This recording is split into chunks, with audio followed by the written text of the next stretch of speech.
morning.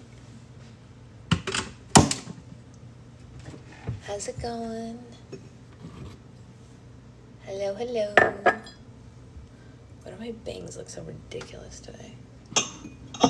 Ridiculous. How's everyone doing? For the moment we're asleep, let's see if she stays asleep. I don't know.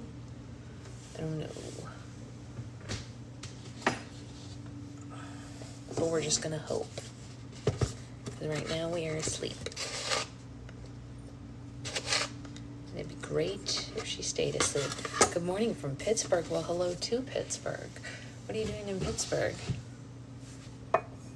Hello, hello. Sleepy baby. I'm gonna close her ears while there's loud sounds, and hopefully that will help.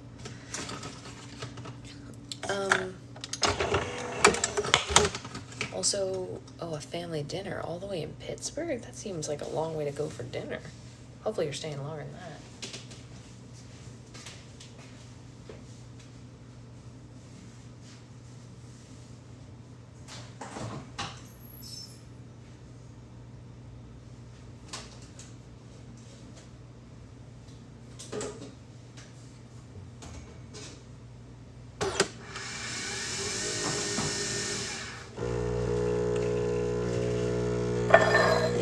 They're mostly all lovely. Oh, well, that makes a lot of sense.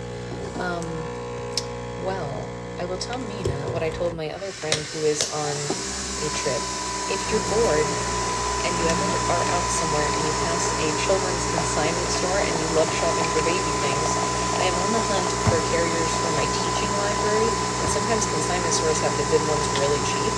So if you ever feel like going into a baby store with a good reason, because I know a lot of us mamas whose babies are grown miss shopping for baby stuff, so feel free to use me as a reason to go into a baby store in a city you're not familiar with and enjoy. It would be fun, right? I know my friend said the same thing. She was like, I would love to go into a baby store for the heck of it. Exactly, like you, yeah. People whose babies are grown. That's exactly right. So, enjoy that if you feel like it.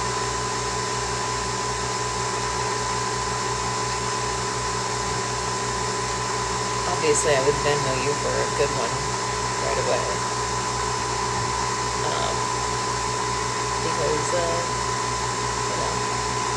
what is this, do you think? There's like one really long bang piece that's like in my face. It's like not the rest of the bangs. I just want, it's right here. It needs to go. Why does it grow longer than the others?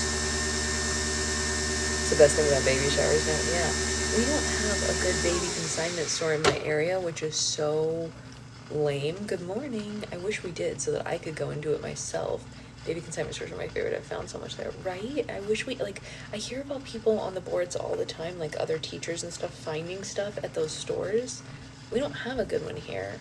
So, not me. So lame. So if you like to go to them, I'll pay you for the stuff. That's all I'm gonna say. Pay you for the stuff.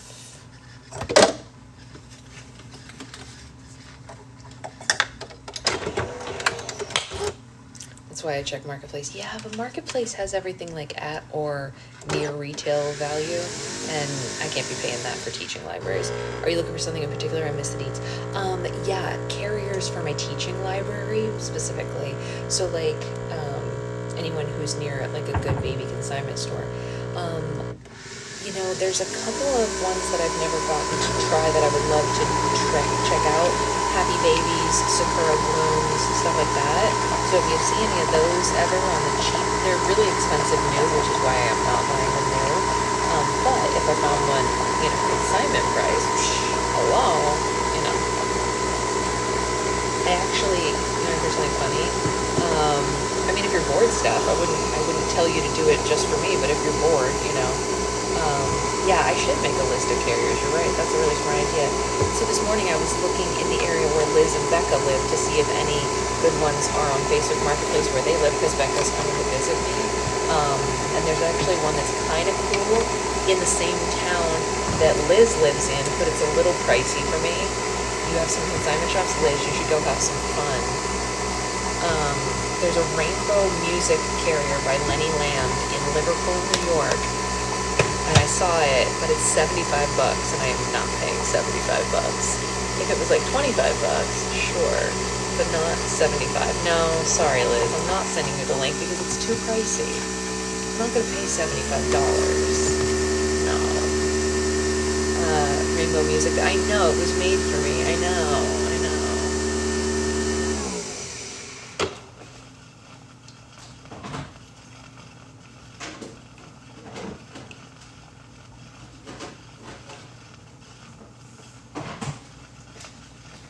What I'm doing, Liz, is I want to watch. Well, Liz, listen to what I was gonna say. I want to watch the listing. Yeah, like $40 or less. Exactly, Amanda. That's exactly right. So I was gonna watch the listing, and if it doesn't sell in a couple of days, I might be able to talk her down. You know what I mean? Because like people want stuff to move, and if they don't sell, she might be willing to let go of it for less. Oh, if you know the person, well, that's different. If you know the person, that's a different story. But yeah, it's on, it's a Lenny Lamb. You could find it pretty easily. I can send you the link after this, but it's a Lenny Lamb in your area. There aren't very many of them, just like there's not a lot of Lenny Lamb stuff on Facebook Marketplace. But this one was, and I was like, man, it's so pretty. It's got like a G clef on it, you know. This is Lenny Lamb, by the way, so it looks like this. I absolutely will, Nikki. Yeah, I absolutely will. That would be a great idea. I'll send like a list of the different good brands that sometimes show up in those stores that I'd be interested in. I'm also, like I said before, really interested in like the $5 cheap versions of like the crappy carriers, so that I could do more videos about why you shouldn't use the crappy carriers. But because I'm only doing educational videos with those, I really can't spend more than like $5 on them. Like I bought that Infantino for $5 in my neighborhood. I walked over and picked it up in person, so it didn't matter to me that I was never going to use it. You're pretty sure she goes to your gym? Oh my gosh, tell her if she wants to get rid of it on the cheap, I'll take it. No clue if we have those shops near here, but if we see one, I know. Oh yeah, Once Upon a Child. We don't see, that's the thing. I want to go to a Once Upon a Child, but the nearest one to here is an hour away. As if Mamma Mia. Oh yes, as is Mamma Mia. Yes, yes. Brian, Liz sent me the funniest video related to Mamma Mia the other day. I have to send it to you. It's very funny.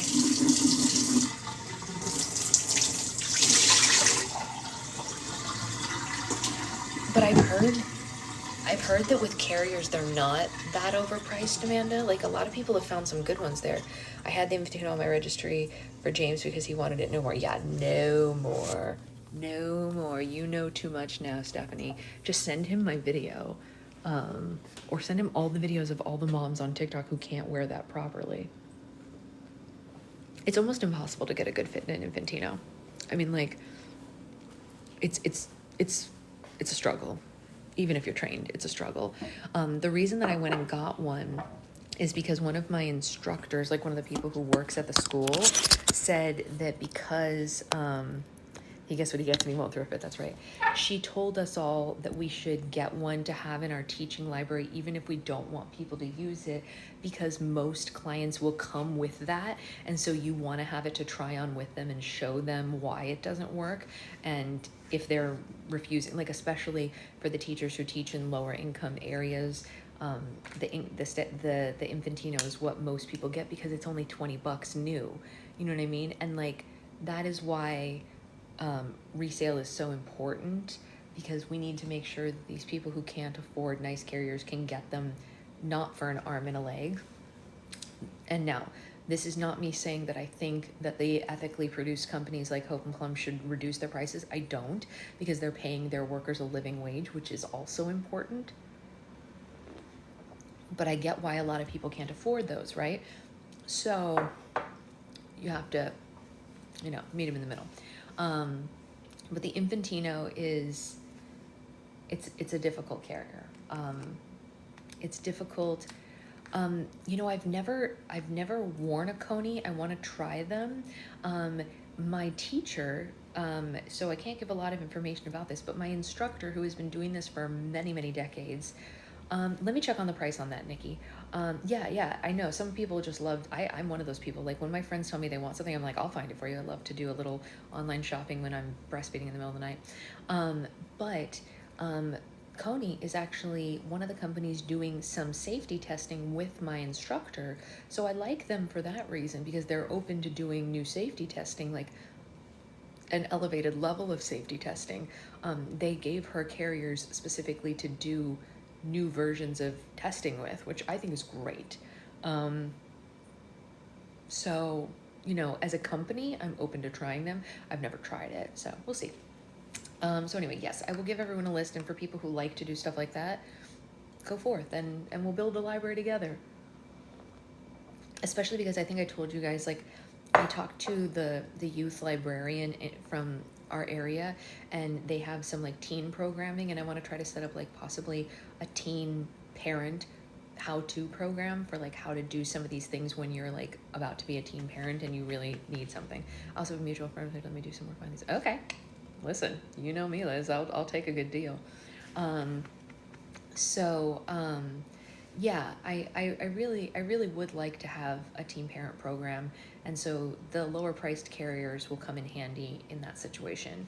I have volunteered with Baby Wearing LA, although they're very understaffed, so they can't do too many events. But one of the events that I went to with them, because they have such a good teaching library, if they see someone who's in extreme need, are able to just give one away. And I want to get to that point where, like, if I'm doing an event, no, tactical baby is so dangerous. Oh my gosh, I'm gonna do a whole series on why, like, the dads are so into it because they like market to like manly men. Thank God my husband is not one of those people. They are so bad for babies. They're like so dangerous. It's actually worse than the Infantino because it's impossible to get a good fit. Like, the Infantino is difficult to get a good fit in, and they're uncomfortable for the wearer, but tactical is not only uncomfortable, it's just like literally you can't get a safe fit because the folds, you can't fold it down for smaller babies. So like, unless you have a big, like, really, like, my daughter wouldn't fit in it even at 6 months, because it would just be too high on her head. So yeah, crazy, right? Luckily, they're expensive. I talked to them about it. You know what? There are so many other carriers that come with like patterns. I get what they're going for, but it doesn't look right. Yeah, exactly. Listen, if they wanted to make that, but make it safe, I'm all for it. Like, I love people who own their style. Like, if you want something that looks army style, live your best life. I'm not going to tell you no. The only part I'm telling you no on is the safety part. You know what I mean? Like, I don't know. And like, their advertisements, if you ever watch any of their ads, they're so, they advertise them worn badly, and it's like, what are you guys doing? Like, why not just make them correct? You know what I'm saying? Like, am I weird for this? They have really aggressive advertising, and in all of it, they just show them all wrong. Yeah, why even risk it? Well, they don't take any liability because they put a warning label on it. I have a list of pretty good set of stores that I can check. Oh, that's exciting. Oh my God, I'm so jealous of all you guys that have these. Ugh, I wish we had one. Our nearest one literally 45 minutes away. And as you all know, we're not allowed in the car. It's just your baby, why wouldn't you? That's what I say all the time. No, but like the opposite of what Sloth was saying. Like, sometimes people say this is what I hear a lot from some people, and someone who is in our group. I won't mention the person's name because I don't want to call them out, but they have a sister-in-law who recently had a baby, right?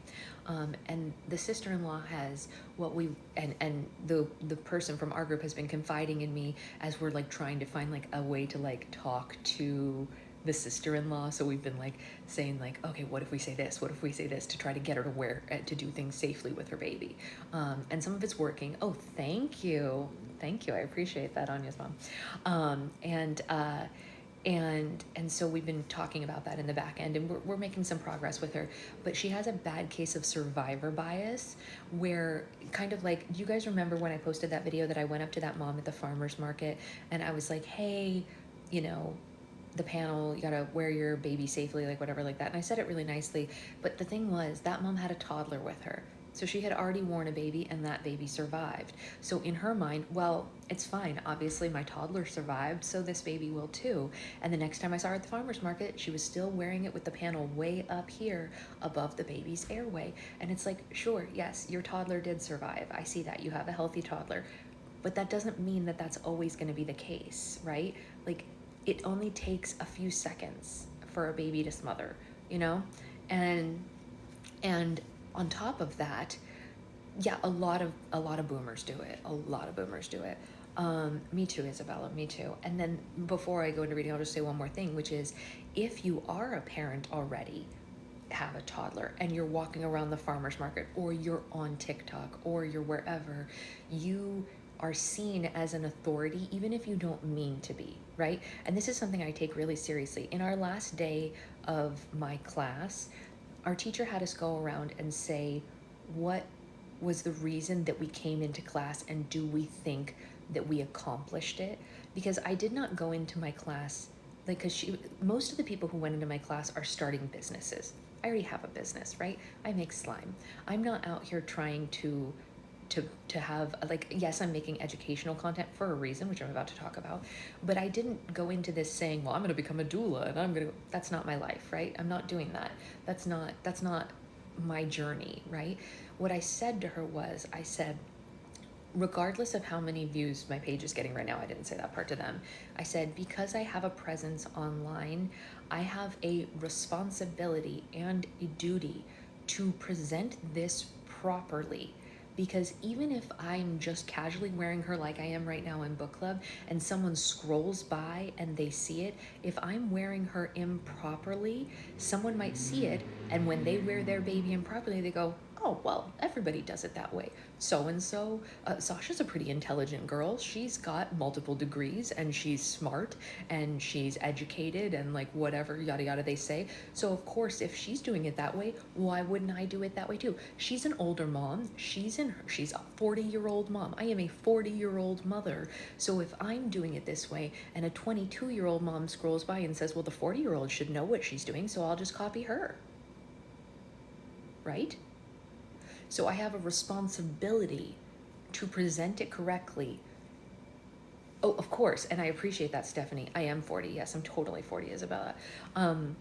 So, but I have a responsibility to present it right, so that when people see it, if theirs doesn't look like this, they might go, wait a second, that's not how mine looks. What am I doing differently? You know what I mean? And I hope they see that, and I hope they do that, and I hope they make the corrections, you know?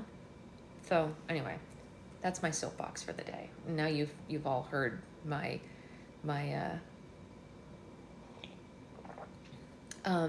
yes, millennials don't age. It's all of the preservatives we ate in the 80s and 90s. No, I'm just kidding. I eat really healthy. I don't know. That's why I watch the Hope and Plum videos, because I know I can trust them. Exactly. They take it very seriously. Yes. You really never know. I actually, if they ever open up, like you all know, I don't need another job, but if Hope and Plum ever opens up spots for educators to do that, because they offer free fit checks for people who buy from them, if they ever open up spots, I'm definitely going to apply to like help out, because there's always people who are like, I can't get a fit check with Hope and Plum for another 3 weeks. They're all booked up. You know what I mean? So like they clearly need more educators. So like I will jump in and I will help, you know? We could be your mama, but yeah, exactly. We could be your mama, you know. Isabella, when I say that I could physically be your mother, I wasn't joking. I would have had you when I was 23. That happens all the time. Yes. Once you turn 37, you're forever 21. I love that. Forever 21. Forever 21. I don't want to go back to 21. Your mom's 39. Well, tell her happy birthday from me. I could be her big sister, I guess. That's not true. My sister's a little younger, but anyway. So now that we've had Sasha's soapbox for the day, let's read chapter 2 of Josh Gad's amazing memoir.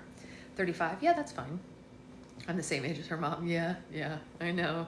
Sloth, and you have a little boy.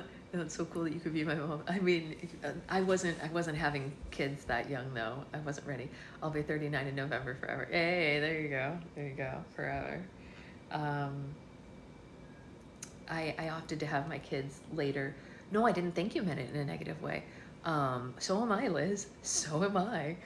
I didn't think you meant it in a negative way. I had a different life trajectory. So obviously, as you can see, I had my solitary child later in life, you know, just because everybody does things differently, you know what I mean? I was just living a very different life in New York City, in a place where I definitely wouldn't have been able to afford her. The life that you lead, I say something to her all the time, and she doesn't understand me yet because she doesn't speak English yet, but she will. I tell her all the time, and my family laughs at this, the fact that my daughter has two artists for parents that both make a living is very rare, right? Usually artists don't make money at all, let alone two of them that married each other, both making a living. It's pretty unusual. So because I was a young artist in New York City, I definitely did not have the money to have a child. And so I was very purposefully not having them at that time. Not that I didn't want children. I didn't have a partner here, so I'm very happy I waited. Yeah, exactly. I didn't have the correct partner either. Absolutely. Yeah, no. You got to wait until you find the person who you trust to raise a child. I mean, that's the thing that people don't do. You know what I mean? Like, I don't know, you see the trends all over TikTok where people are like, oh, wow, your husband's so good with the kids. It's like, yeah, because I didn't marry an effing loser. I purposely picked the person that I wanted to raise children with. I looked at him and I said, oh, I love how he is with his nieces and nephews. I love how responsible he is at his job. I love the way he talks to the employees that work under him. I was like, this is a good one. Let's go. You know what I mean? Like, sorry. I mean, I didn't have a partner to trust with. Exactly. That too, Stephanie.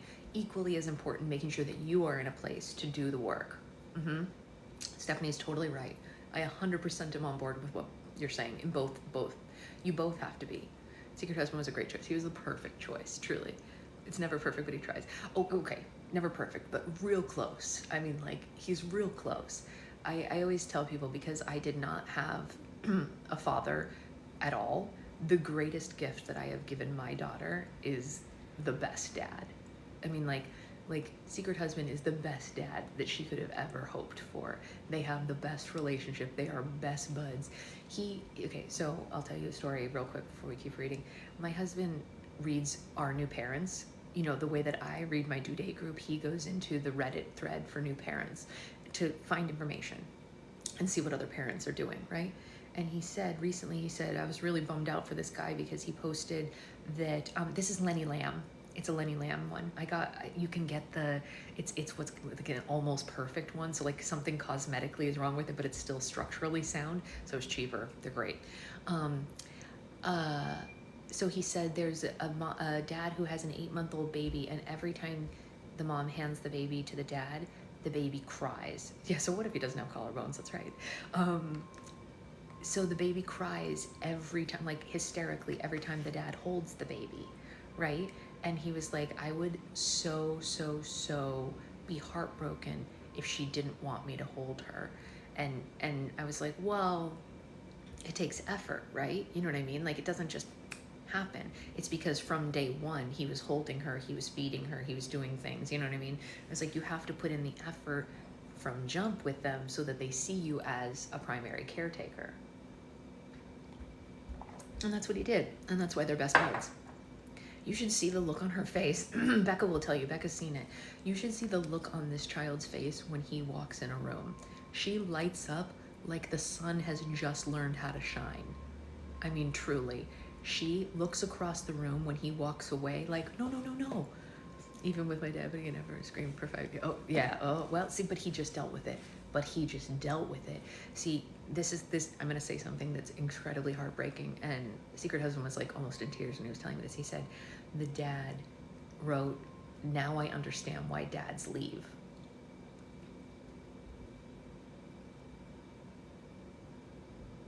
Because an 8-month-old cries when he holds it.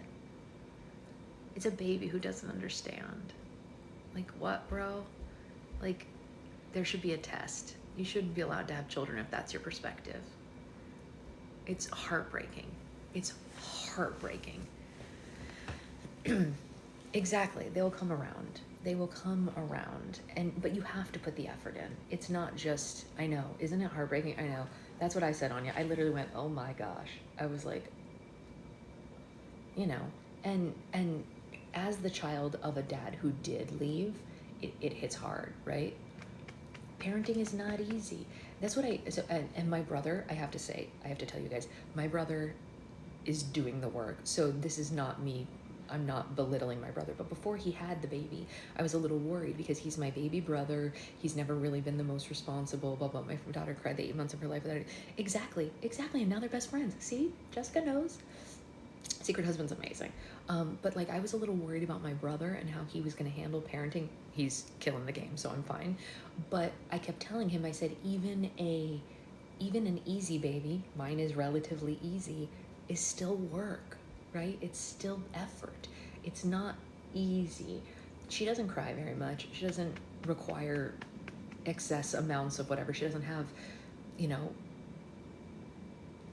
whatever things. She wasn't in the NICU, you know, all these things. And I was like, just be prepared that even the easiest baby is a lot of effort, okay? And he was like grumpy about it when I would say things like that. And now he's calmed down, but like, he's actually being a really good dad. But anyway, we got to read because it's 9. We've talked for a long time. I'm sorry. I'm going to read this chapter because it's going to be great. So, she's much better today, Liz. Yes. Yeah. Bananas hurt her tummy yesterday. My poor sweet angel. My poor sweet angel. She's smiling in her sleep though, so she must be fine now. Okay. Chapter 2. Chapter 2 is called Forensics Can Be So Much More Than Cutting Up Dead Bodies.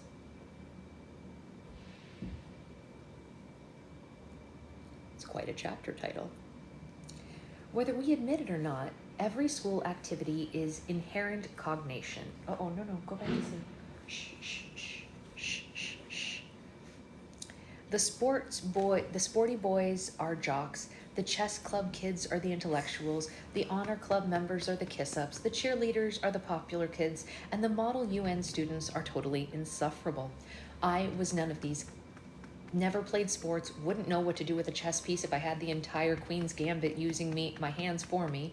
I was an honors student, but honors club was a distinction that I only once qualified for but never joined, mostly just out of laziness. The cheerleading outfits didn't fit, and about the closest that I wanted to be to model UN was putting together a Lego model set of the UN. So for me, there was only one option left, the very last option, the losers club, speech and debate. By the middle of 7th grade, I was way too old to continue at the Hollywood Playhouse Children's Theater and slightly too young to join our school productions, which were lavish musicals that frankly had no business being as good as they were. Having no obvious outlet, therefore, to feed my performance itch, I was desperate and hungry for any alternative that could satisfy my insecure craving for attention. One night, as I was sleeping over at the house of my friend Matt Swirlo, who had 2 pet ferrets and would traumatize me every night by letting them nip at my toes like 2 long-tailed sociopaths.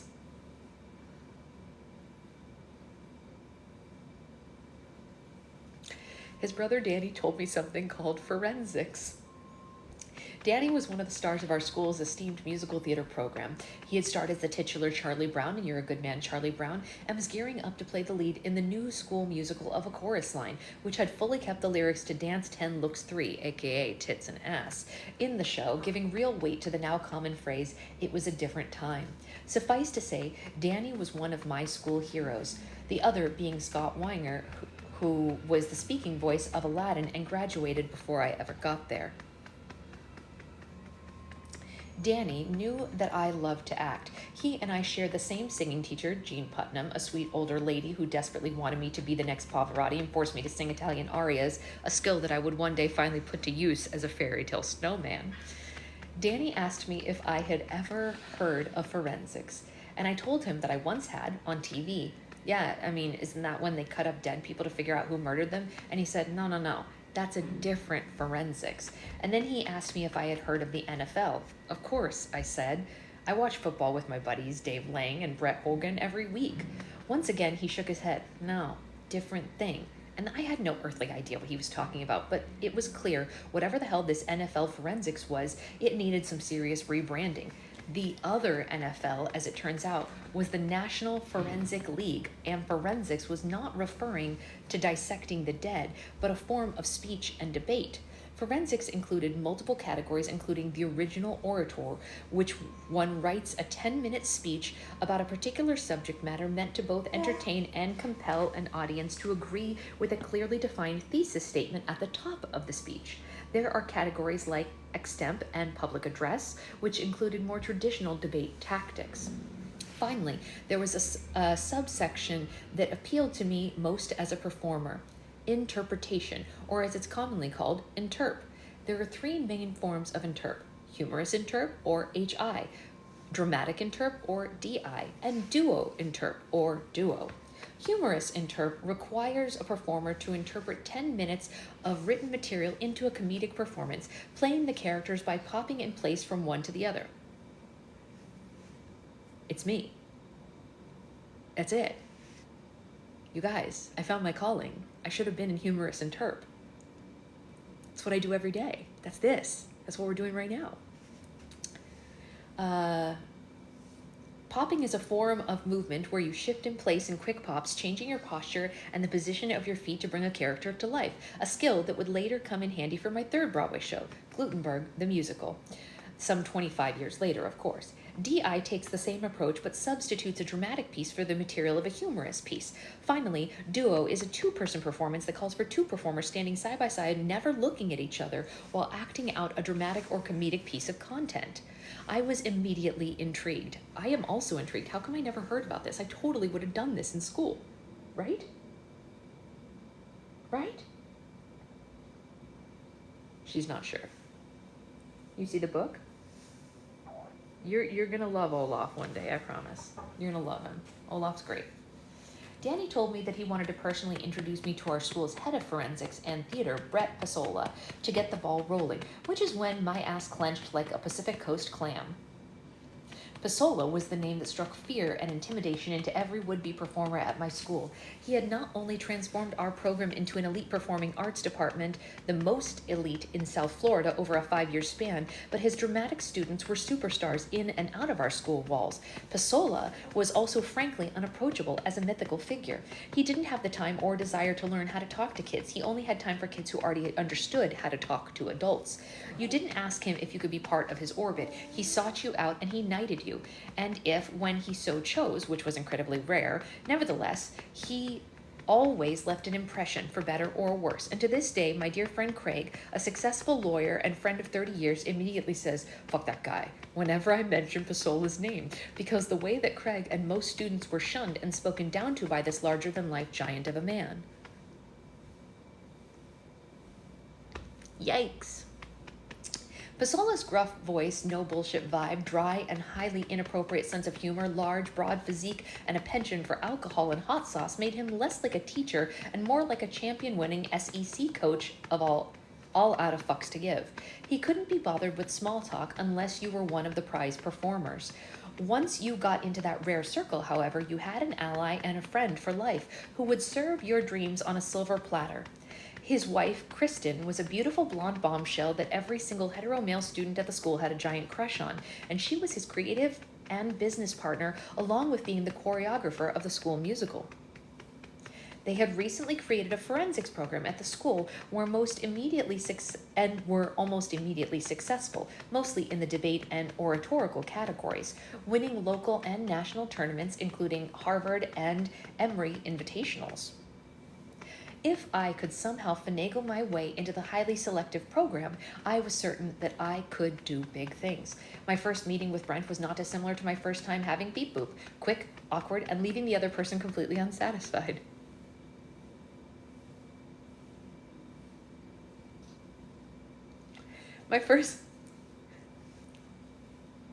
Talking to him for the first time was like a scene in one of my childhood favorite films, The Goonies, when the boys ask Mama Fratelli for water and she gives them a brown liquid and forces them to drink it before threatening to cut off their tongues.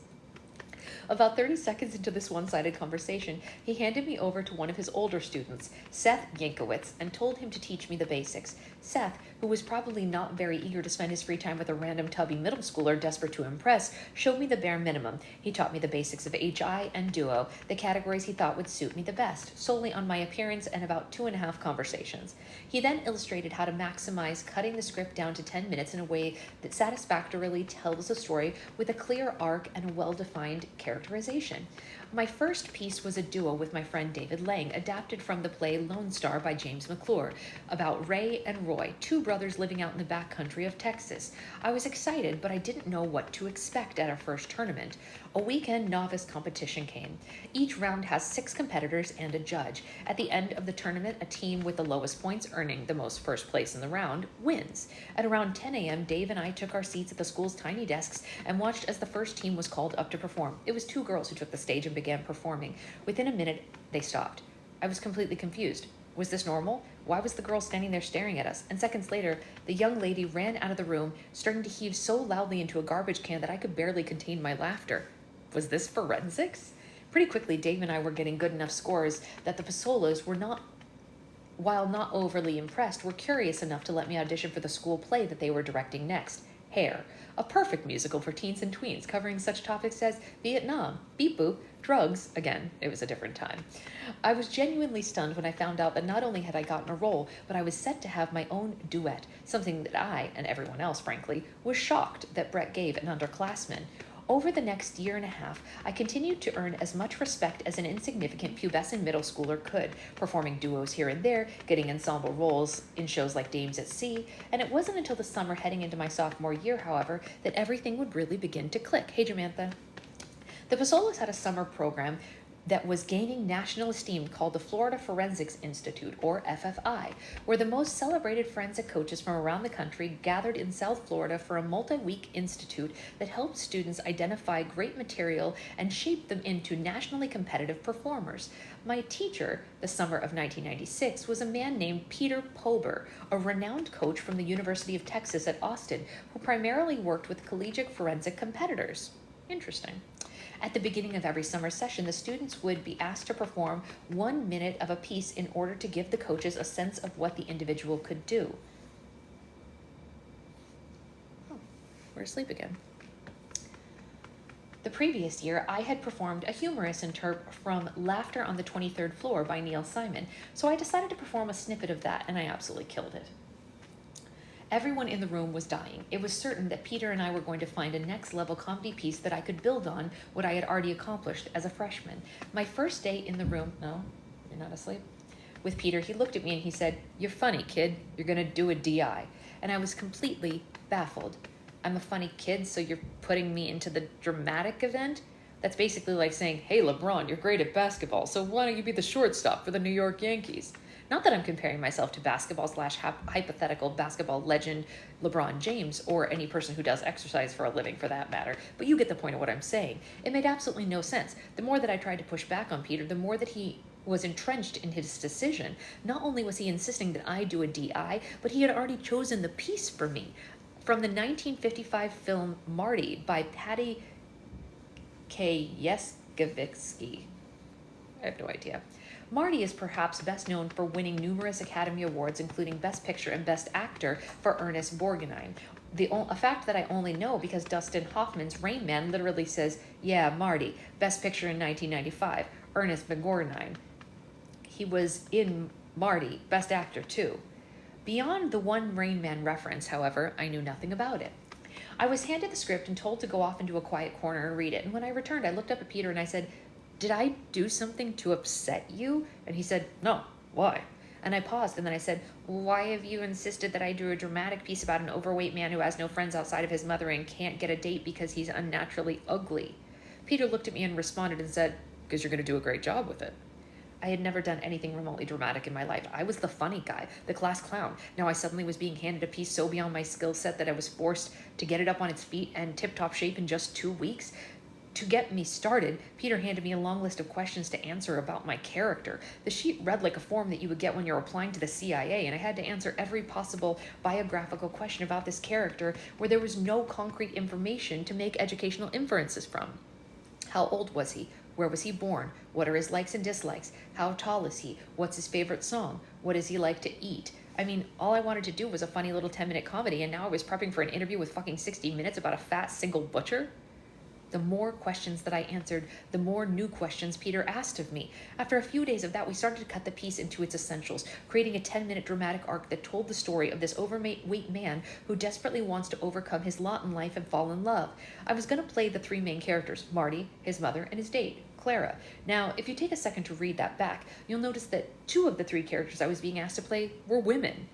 At 15 years old, I was supposed to inhabit an overbearing, elderly Italian mother, a shy woman in her mid to late 30s who has never found love but may now have found it in the form of a notoriously ugly man named Marty, and oh, I was also supposed to do all of this completely unironically and not for laughs? After about a week or so of work, each of us in Peter's group, about 7 in all, were asked to perform for each other. Well, I was terrified. Everyone else was doing something that they were passionate about and confident in. I, on the other hand, was doing a drama about an obese meat dealer who can't get laid. I got up, I took a breath, and I started popping back and forth between my three characters, telling the story of this sad man and his quest for love. And when I finished, my colleagues gave me a healthy round of applause. I had somehow acquitted myself. Hell, I even got a few laughs. It wasn't nearly as bad as I thought it would be. Peter, however, was not impressed. He told me that it was technically competent and that my character was well defined for the most part, but there was nothing more to it than that. Where's the soul? Where's the pain? Where's the heart? I don't know, Peter. Let me get back to you when I'm 30 and I have any earthly idea what the fuck any of these people have been going through. I was livid. How the hell was I supposed to channel complex feelings and emotions about things that were so unrelatable and beyond my years? What did he want from me? Peter calmly looked at me and said, I find it hard to believe that even at your age you've never experienced heartache, pain, and loss. I went back to the hotel and read the script again. I threw it down in disgust. I didn't know what it felt like to be broken up with because nobody wants to date you in your 30s. How could I? I was just a 15-year-old kid with very few experiences. And then, almost like a wave, I started crying. We're talking like rom-com ugly crying. It was like a dam burst open and it suddenly hit me. I may not have known the specific experience that Marty was going through, but I knew the pain of being rejected, not by a woman on a date perhaps, but by a father who always promised so much and gave so little. I knew the desperation of a mother trying her best to shield her child from pain and sometimes being overbearing in the process. Like Marty, I was overweight, and while I wasn't a butcher, I certainly was a fat kid dealing with the stigma and the pain that comes from everyone's judgment and ridicule. I might have not been literally Marty, but boy, did he live in me. I started working day and night, making every single moment of that piece count, doing more investigation to find the truth of each of these characters. What were my own experiences that I could pull upon when playing a mother who cared so deeply for her son? What element of loneliness and despair had I experienced in my own life that I could use to reflect upon the pain of a shy girl who wanted to be loved? And when I needed to tap into that emotional well of these complex characters, in particular Marty, who would go back to that simple question that gets to the root of the universal pain, the same question that James Michael taught me at all those years ago at the Hollywood Playhouse, just why? Once again, Peter's group gathered to perform. With a few days having passed between our last showcase, everyone now looked much looser and less tense. I, however, was the exact opposite. I was laser focused and hungry for a second chance. I went towards the end of the group, with most of my peers performing either HIs or less dramatic interps. The room was fairly boisterous and full of energy by the time it got to me. I took the stage, and within 30 seconds you could hear a single pin drop. Over the next 10 minutes, every person was in the palm of my hands, hanging on every word and even laughing their asses off at all the right beats, because I was not being shticky, I was being honest. Most significant, however, was that by the end of the piece, there wasn't a dry eye in the house. He didn't need to say anything. He knew it all along. Peter smiled at me. He saw something in me that I was too blind to see in myself. An actor who was more than just the class clown. Yeah. Hi, sweetheart. Hi. What's up there? Hi, baby angel. Hi, smiley girl. Like James Michael before him, Peter knew that with a little push, I could be molded into a performer with the ability to tackle more than one thing. He also gave me the confidence to never allow myself to be pigeonholed, which is why today I have done everything from The Book of Mormon, an R-rated musical about religion, to Murder on the Orient Express, a dramatic Agatha Christie adaptation, to Frozen, an animated fairy tale in which I play a talking snowman. My sophomore year of high school was an explosion of dramatic growth for me. Not only was I suddenly winning or placing in every major national forensics tournament, but with my newfound confidence in drama, Pisola had decided to roll the dice and cast me as the lead, Tevye, in the 1997 school production of Fiddler on the Roof. This proved to be both a blessing and a curse. For starters, the juniors and seniors were not particularly ecstatic that the lead role in one of the final shows was going to be played. You like Fiddler on the Roof? Tradition, tradition, tradition. Was going to be played by a 16-year-old with barely enough facial hair to pass for a teen, let alone a father of 5. Secondly, Pisola was quite eager to remind me of my place, causing me to get into such loud and intense shouting matches with the other kids. Getting into intense shouting matches that other kids would only essentially hide or cry. Fun fact, this was the only time in my entire youth that I ever said "fuck you" to a certified teacher. Brent was trying to remind me that he was the boss, and I was trying to remind him that I was still just a kid, and the pressure he was putting on me was oftentimes too much. These tussles, while fairly traumatic, would also have a positive effect on me in the strange and unexpected ways. For starters, throughout my entire career, I would have to find ways to cope with directors and talent who were anything but generous or sweet. Pisola, in many ways, hardened and prepared me for the dog-eat-dog world of Hollywood and Broadway. As for Fiddler, despite our screaming matches, the show was a smash hit, and I was suddenly a local star at our high school, which is really not saying much considering that our high school only had 398 students in it. June of that same year, I competed in the National Speech and Debate Tournament in Minneapolis, Minnesota, going up against thousands of students from around the country. After 6 primary rounds and 2 octofinals, sorry, I'm just readjusting her a little. You think maybe we can chew on this instead of the rings? Here, look. You want this? Beep, boop, beep. There you go. Chew on this. Here. There you go. It's a chewy. Very good.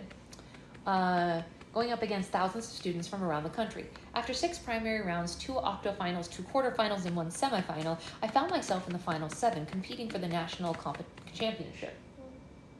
What was that weird sound? Odd. Performing in an auditorium with close to 2,000 people in it, I was beside myself with gratitude and joy. Here was a sophomore, going up against all seniors and juniors who are far more experienced than me. At the awards ceremony, I waited for my name to be called. I was fairly certain that I would do better than 7th. Anything more would be icing on the cake. Well, I came in 3rd. I was shocked. Somehow, I had changed my entire category, and I was now 3rd best in dramatic interpretation in the nation. The actor who took 1st place was a brilliant performer named Michael Benjamin Washington, who would later come to fame in shows like 30 Rock and The Unbreakable Kimmy Schmidt. Huh. As soon as I hear City, I'm going to do a silly. Oh, yeah. Isn't that awesome?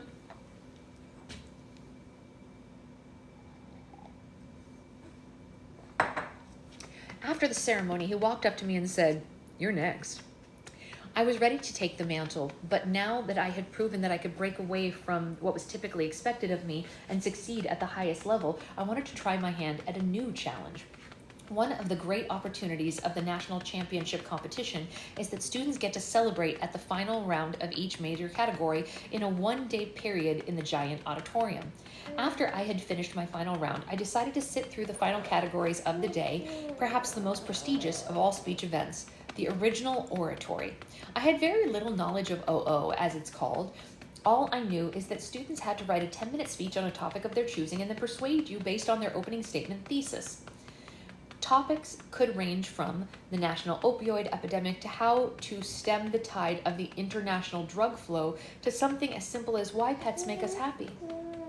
The structure of the speech could vary, but it generally had to resemble some form of the typical persuasive writing outline: introduction, thesis statement, body, transitions, and a conclusion or a call to action.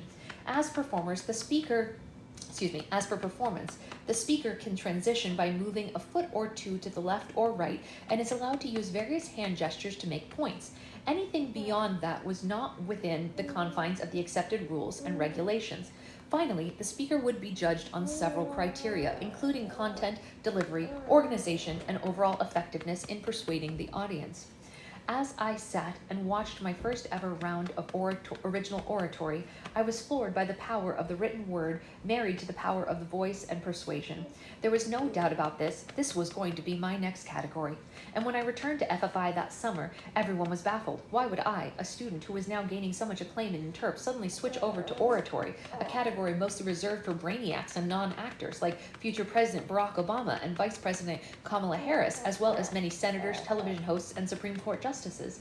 Granted, there were exceptions like the former national champion Shelley Long and my future Marshall co-star, the brilliant Chadwick Boseman, who placed eighth in OO at the 1995 national tournament.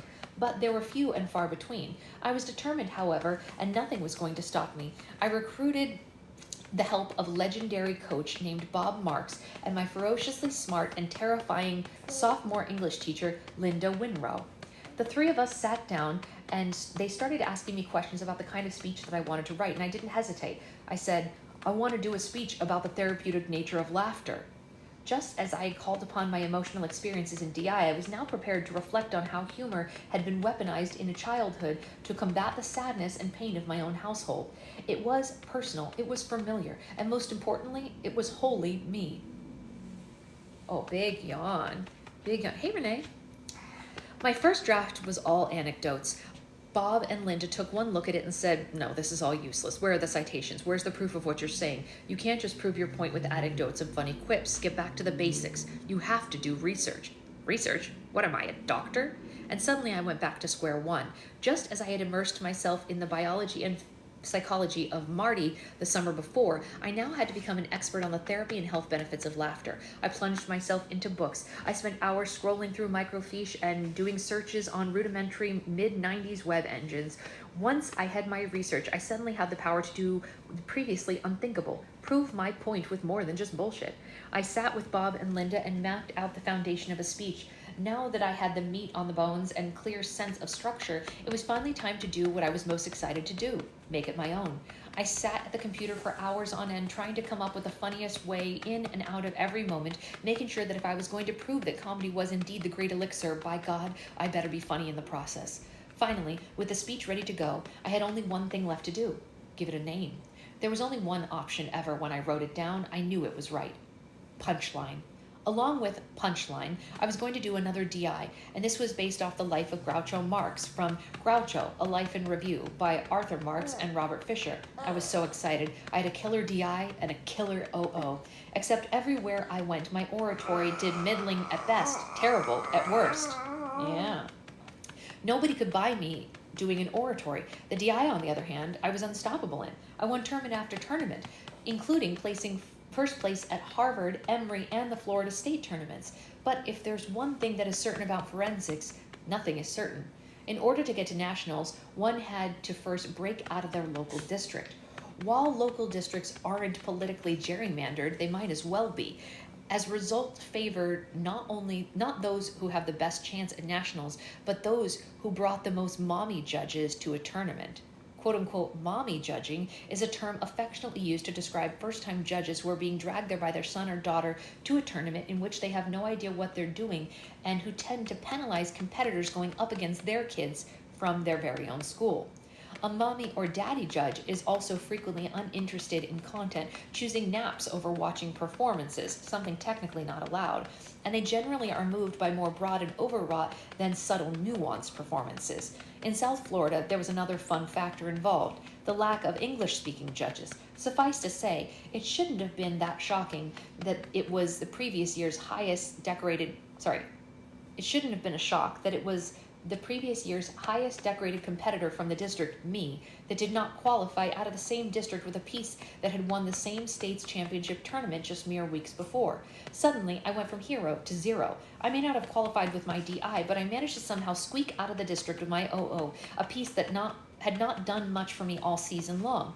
Pisola, who had decided that I had no chance to final out of DI, decided not to accompany me to St. Louis for the 1998 national tournament.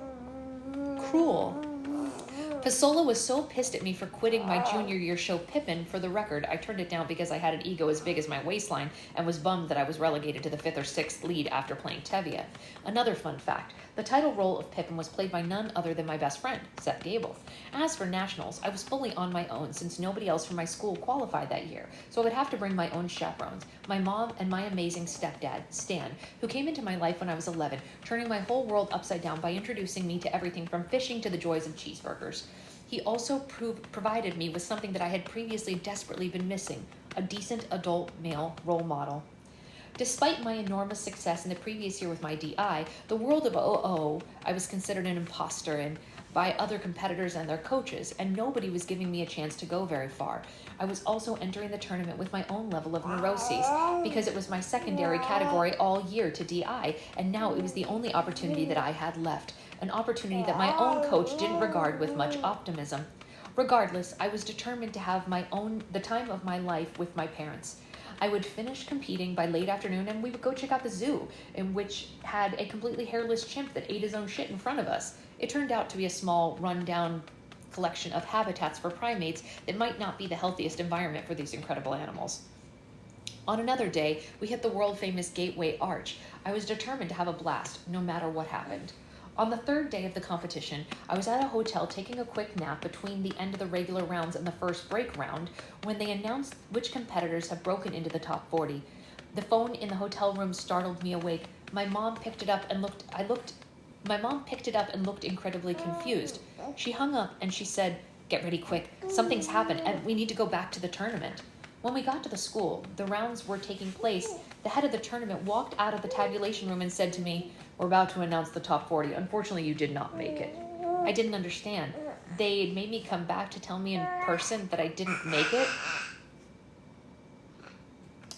There is, however, a performer who is under investigation for plagiarism, and on the off chance that he is disqualified, you'll be up next.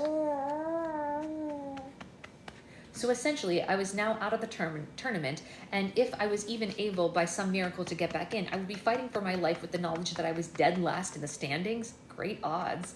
Just for some context, in those days, with very little online resources and databases, it was almost impossible to prove that any performer had plagiarized a speech. The only way to do it would be to have video evidence or a person with first-hand knowledge of said material. By some miracle, that person walked by the tabulation room just in time. Julie Scheinman, renowned forensics coach from Stuyvesant High School and coach to soon-to-be famous Billy Eichner, known for her no-bullshit, all-business attitude and her nearly photographic memory, had not only remembered the original speech that the competitor had plagiarized, but remembered the name of the person who originally gave the speech and the year that it was performed. Since my coach wasn't there to launch a formal protest, Julie miraculously and graciously took me under her wing and went to bat for me in a way that changed the course of events at the tournament. Suddenly, I was back in the game, albeit dead last, a fact that I only knew. Competitors are not supposed to know the tabulations until the end of the tournament. That I only knew. Okay, so only he knows where the rankings are. Whereas some might take this knowledge of being in last place as a fait accompli and a giant burden it was impossible to overcome, I instead saw it as a huge opportunity. I now had literally nothing to lose. Like the world's most famous Jewish speaker, Jesus, I was back from the dead. The fear that I had going into every preliminary round was now gone. I was playing on borrowed time, and I was determined to enjoy every last second. What I did not expect, however, was to get to the quarterfinal round of the top 24. So when they posted the names that I was on the list, I thought surely there must have been a typo. When I was assured that my name was indeed correctly listed on the roster, I was elated. It's a great line. Once again, I entered the room and gave it my all, holding nothing back. Yeah. You want to give it your all? What's on your face? Skin. Okay. On Thursday afternoon, the penultimate day of the tournament, the list of the top 12 was put up on the wall. I don't know that I've ever been more shocked to see my name in print was when I realized that I had somehow made it into the final category that nobody, including myself, had ever given me a shot in. I truly didn't care what happened next. I had accomplished the impossible and proven to myself that anything is attainable when you put your mind to it. Word was suddenly traveling fast, and I received a phone call from my coach, Pasola, telling me that he always knew that I could do it and was in the process of booking a flight to come and prep me for the final round. A very presumptuous statement, given that this was the same man who had originally written me off. I walked into the semifinals, and every competitor was congratulating each other, high-fiving each other. I, on the other hand, was being completely ignored. The expectation was abundantly clear to me. In their minds, I had no chance of making it to the final round. I was an intruder, an inconvenience, a quick detour on their way to glory. I suddenly went from humble and grateful to vengeful and determined. I was not only going to make the final round, I was going to win this whole fucking thing. And it came to the front of the performance. I could see their side glances and smirks, but by the end of the round, I could see their shock and dismay. I came. I saw. I conquered. This time, the highly anticipated posting for the final round was put up. I wasn't even hoping or praying. I was expecting. And much to everyone's shock, except for my own, I was in the top 7. I celebrated briefly and went back to the hotel and started prepping like a boxer getting ready for a marquee fight. I opened the speech back up and I started to add new elements, making it funnier and sharper. I had Pasola, who arrived an hour and a half ago, and I got into the final, an hour and a half before I got into the finals, get me into the giant auditorium that night to help me walk the stage, getting comfortable with how I was going to play the massive space the next day. I was up bright and early the next morning, once again making last-minute changes and additions, laser focused on my task. All 7 finalists were placed backstage. Once again, each of them congratulating each other on their shared pleasantries, leaving me completely out of the mix. As before, I clocked the disregard for my presence and vowed to use that slight to propel me to do the best job that I could possibly do when I took the stage. The speech, which you can watch online, we should, brought the audience to its feet. From the moment that I walked on the stage and described an anecdote about being bullied by a very oversized girl on the playground as a child, they were eating out of the palm of my hand. The same thing I had been told again and again would make me fail at OO actually made me soar. The audience had never seen something so unorthodox in the category. I wasn't there to play it safe this time. I was there to entertain and to make a point in the process. The same speech that had struggled to work in the small, stuffy rooms at the beginning of the tournament was now bringing down the house. The speech had been built for this moment. It was designed for a large group of people who could allow each other to laugh and go along for the ride. In fact, the audience was laughing so hard that I had to take long pauses so that they could hear my next line, a danger to me because of the designated rule of not going over 10 minutes, but one that couldn't be avoided because they and I were having so much fun. As I came to the final paragraph, everyone was listening in rapt attention. And this is in italics, so I assume that this is part of his speech. British novelist J.B. Priestley once stated, "Humor, we may say, is a society protecting itself with a smile." Now, I know what you're all thinking. What does this mean for me in my personal encounters with the BWOC, big woman on campus? Well, I may still face bullies on occasion, but now I have 2 choices, either to again deliver a scathing and demeaning punchline, or to face them and perhaps use humor to help them truly see themselves, to identify their own securities, and maybe laugh for the right reasons. And just remember, when using humor, it really doesn't matter what you say or even how you say it, but what you mean by it. So in the words of Charlie Chaplin, ... After a long pause, I silently walked off the stage as the audience leapt to their feet. That brilliant joke, pitched to me right before my finals by my friend Brad Hornstein, was the perfect ending to this magical fairy tale moment. I had performed a speech that I had written on the biggest stage of my life, and it had left the audience screaming like they were watching Daniel LaRusso come back from getting his leg swept out under him by a bleach blonde asshole from Reseda. It is a brilliant and funny line. When the awards ceremony happened that night, I left my body as they announced names other than my own from 6th to 2nd place. I had somehow gone from out of the tournament to dead last to national champion, just like my teachers in elementary school doubting that I could accomplish anything academically in my life. I had once again overcome expectations and preconceived notions and achieved the highest distinction possible, a theme in my life that continues to present itself as the idea of making adversity a friend instead of an enemy. That lesson has served me well again and again. In many ways, that journey began with the national competition that I won in 1998. Here's a photo of it. The following year, I decided that I wanted to have the time of my life and go out doing everything my way. Man, did that pay off. Everywhere I went that season, I won. Not because I was competing to be the best, but because I was being true to myself and taking everyone along for the ride. I decided I didn't care much about winning as breaking the mold. For my HI, instead of a traditional comedic piece of material, I reinterpreted The Wizard of Oz, playing every single character as an unhinged counterpoint to a terrified Dorothy Gale, including a psychotic Jack Nicholson version of the Scarecrow. For my duo with my best friend Seth, yeah, We decided to forgo the standard fare that everyone else was doing and instead take an idea our other close friend David Lang pitched to us as a joke, a two-man performance of the Monica Lewinsky-Linda Tripp tapes that had been released publicly. And finally, for my follow-up OO, I did a piece that I wrote called Hoo-Ha, borrowing from the Al Pacino catchphrase in the hit film Scent of a Woman. The piece was all about taking risks in life and not following the given or expected path. In many ways, it had been a thesis statement that guided me to the big decision and small. All three pieces were considered clinically insane by everyone around me, but I knew in my heart that as long as I was having fun, nothing else mattered. That June of 1999 in Phoenix, Arizona, I won 2 more national championships in humorous interpretation and original oratory, adding to my previous championship a 3rd place final in DI. As of writing this, I am somehow the most decorated speech competitor in the country. That still humbles me to my core, and it boggles the mind. While those 3 national championships and numerous pieces of hardware are a great source of pride to me, the most special thing about my time in forensics is that close to 25 years later, it still leaves an impression on thousands of students around the country. I'm constantly surprised when I'm stopped by a young teen, not to discuss my TV or film or stage work, but rather the impact of my oratories and other pieces that have had on them as they study my tapes and carve their own path.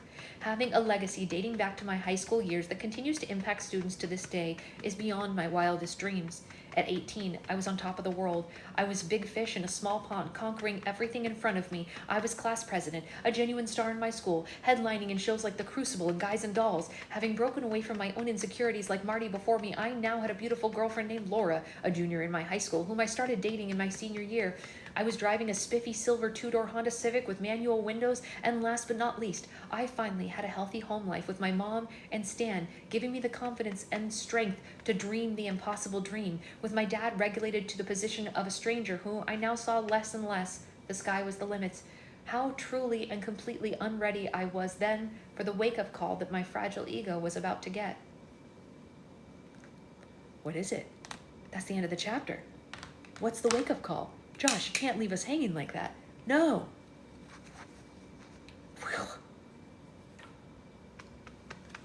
You know what's weird? They didn't ask me to prove I was a human today, or did I do it mindlessly and not notice?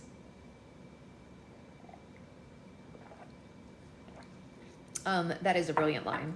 To say in the words of Charlie Chaplin and then to be silent is pretty funny. It's pretty funny. I know we have to wait till Monday to hear what happened. I know. We will find out Monday. I think so, Amanda. That's a great question. I'm guessing yes. Let's see if we can get some info.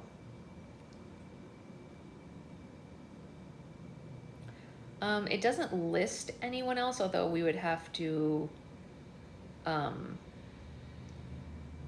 check for like a ghostwriter or whatever, but yeah, it does sound like him, you know what I mean? Yeah, I love it. I love him. It sounds like his style, so I mean, it reasons to believe that it's him. Yeah, I don't know. Yeah, we'll look it up. All right, so I should know by tomorrow about the construction thing, so I'll be able to give you guys a little more info on that. We're still gonna have book club while there's construction happening here. We'll just be having it from my aunt's house. And that's the whole kit and caboodle for today. I'm gonna feed her when she wakes up, go to the farmer's market, and it is just him from what I've seen. Yeah, that makes sense. I mean, if he got into writing speeches and stuff that young, it's not surprising that he could write. For some reason, I thought this was Princess Diaries. No. This is Josh Gad's memoir. We finished Princess Diaries yesterday. All right, well, I will see you all on Monday, and I hope you have a great weekend. Yes, depending on the price, Liz. If it's cheap, then yes. All right, bye, guys.